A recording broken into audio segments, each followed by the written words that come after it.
मेहदी रचवले हे बाड़ू हमारा ही खून से जा तारू ससुरा रही हो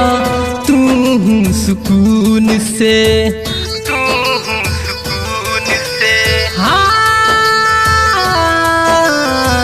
मेहदी रचवले हे बाड़ू हमारा ही खून के जा तारू ससुरा रही हो तू सुकून से दर्द सितम ऐसन हमारा के दे के जा जान जा आज जान हमर लेके जा जान जा आज जान हमर लेके जान हमर लेके जान हमर लेके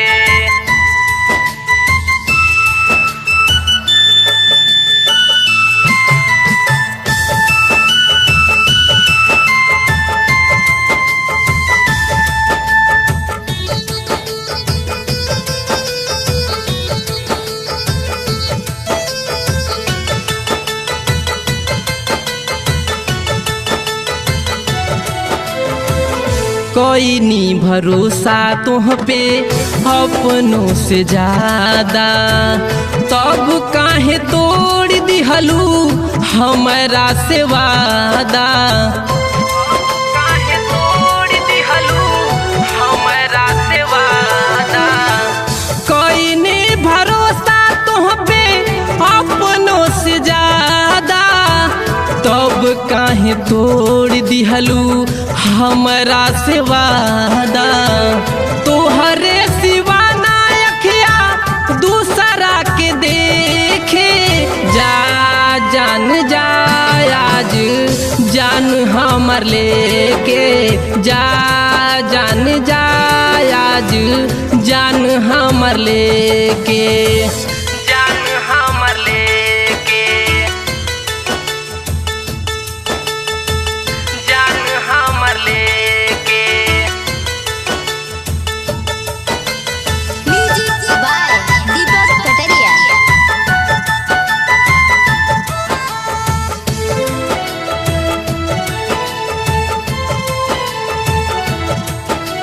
शिवांश रिकॉर्डिंग स्टूडियो महाराजगंज। जी अब कैसे बोला तोह के भुला के फाटत छाती जालू से नुरा सजा के फाटत छाती जालू से नुरा सजा के जी अब कैसे बोला तोह के भुला के फाटत छाती जालू से नुरा सजा के भीतरी के घाव हमार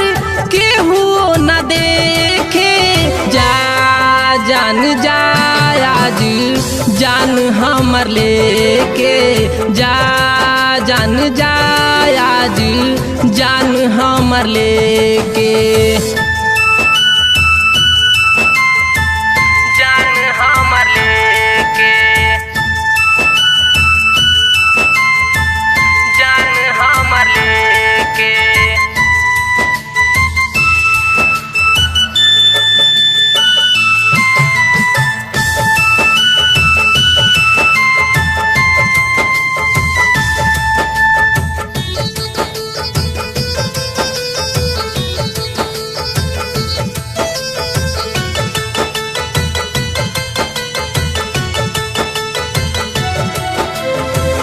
राजन मौर्य का बा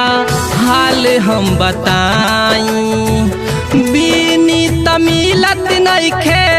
गम के दवाई तमिलत नइखे गम के दवाई राजन मौर्य का बा हाल हम बताई बीनी तमिलत नइखे गम की दवाई से सराज करब का हम सपना संजो के